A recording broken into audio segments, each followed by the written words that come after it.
Before we begin, if you appreciate powerful stories about rare coins, hidden wealth, and the kind of discoveries that can change a man's life overnight, make sure you subscribe right now and stay with me until the very end, because today's story might make you look at the loose change in your drawer very differently. Gentlemen, imagine this. You are cleaning out an old drawer. Maybe it's in your garage, maybe in your study, maybe in a box that hasn't been opened in years. Inside are a few old coins, nothing special at first glance. Among them sits a simple South Africa 50 cents coin dated 2007. It looks ordinary. It feels ordinary. It probably bought a loaf of bread or a cup of tea nearly 2 decades ago. But what if I told you that this humble piece of metal carries a story far more powerful than its face value? What if I told you that for the right collector, under the right circumstances, this coin could represent something extraordinary? Now, most men between 35 and 65 understand the value of patience. You've worked hard. You've built careers, families, businesses. You know that real value is rarely obvious at first glance. Gold looks like rock before it is refined. Diamonds look like stones before they are cut. And coins? Coins look like pocket change before history gives them weight. The South Africa 50 cents 2007 coin was minted during a significant period in South African history. By 2007, the country had been more than a decade into its democratic era. The nation was evolving, modernizing, strengthening its identity on the global stage. Every coin struck that year carried not just metal, but national symbolism. It carried language, heritage, pride, and the quiet resilience of a nation that had gone through dramatic transformation. The 50 cents coin itself is not flashy. It was designed for circulation, for everyday use. On one side, the national coat of arms stands as a powerful symbol of unity and diversity. On the other, the denomination and year mark its place in time. Millions were minted, yes. But here's where things become interesting. Not all coins are equal, even if they share the same year and design. In the world of coin collecting, condition is everything. A coin that has passed through thousands of hands becomes worn, scratched, faded. But a coin that was preserved from the start, stored carefully, untouched by the oils of human skin, can retain its original mint brilliance. Collectors call this uncirculated or mint state. And when a coin from 2007 remains in flawless condition nearly 2 decades later, its rarity increases dramatically. Now consider something deeper. Production errors. Every now and then, during minting, something goes slightly wrong. A misaligned strike, a double impression, a missing detail, a subtle flaw invisible to the casual eye but glaringly obvious to a trained collector. These errors are not mistakes in the world of collecting. They are treasures, because they are rare, and rarity drives demand. Think about supply and demand the way you would think about property or classic cars. A standard vehicle depreciates, but a limited edition model, kept in perfect condition, sometimes appreciates beyond expectation. The same principle applies to coins.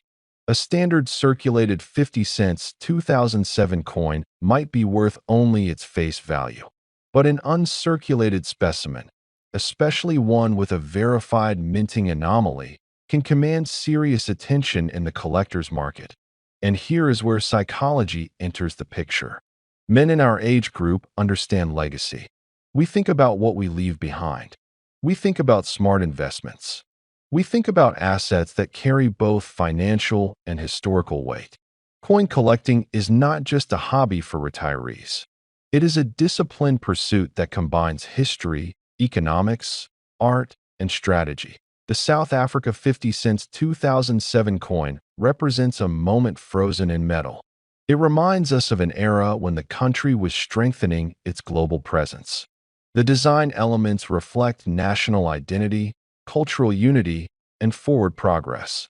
For collectors outside South Africa, coins from African nations often hold exotic appeal. For collectors within South Africa, They hold patriotic pride. Now let's talk numbers in a serious way. The majority of 2007 50-cent coins are common. That is a fact. But within large mintages, survival rates in high grades are much lower than people assume. Coins get spent. They get damaged. They get melted. They get lost. Over time, the number of pristine examples shrinks. Imagine that out of millions minted, only a small fraction remain in mint condition. Then imagine that out of those, an even smaller number have a verified error or special characteristic. Suddenly, the supply is no longer millions. It becomes hundreds, or dozens, or even single digits in exceptional cases. Collectors compete for the best. Auctions become battlegrounds. Two determined buyers can push a price far beyond what logic alone would dictate. Why? Because rare coins are tangible history. They are portable wealth. They are conversation pieces. They are status symbols within collecting circles. There is also the emotional factor. Many men between 35 and 65 remember 2007 clearly. It does not feel ancient. It feels recent. That connection to time creates nostalgia, and nostalgia fuels markets. Think about the cars from your youth that are now classics. Think about watches that once seemed ordinary but are now luxury collectibles. Time transforms perception. Let's examine the physical characteristics of the 2007 50-cent coin more closely. The metallic composition gives it durability. The detailed engraving reflects advanced minting technology of the period. The edges, the texture, the relief of the coat of arms. These are not accidental. Each detail required precision engineering. When evaluating value, professional graders examine luster, strike quality, surface preservation, and overall eye appeal. A coin that appears perfect under normal light may reveal microscopic scratches under magnification. True high-grade coins are rare because perfection is rare, and then there is provenance. If a particular 2007 50-cent coin can be traced back to a special mint set, or if it was part of a limited release, its desirability increases. Documentation adds credibility. Credibility adds confidence. Confidence increases bidding power. Now let's address something many people overlook. Currency reflects political and economic confidence. A coin from a stable and developing nation carries more international interest than one from an unstable economy. South Africa's global recognition and strong numismatic community support the long-term collectability of its coinage. For serious collectors, diversification matters. Just like an investment portfolio includes different assets, a coin portfolio often includes different countries and eras. The 2007 South Africa 50-cent coin fits into modern African numismatics, a category.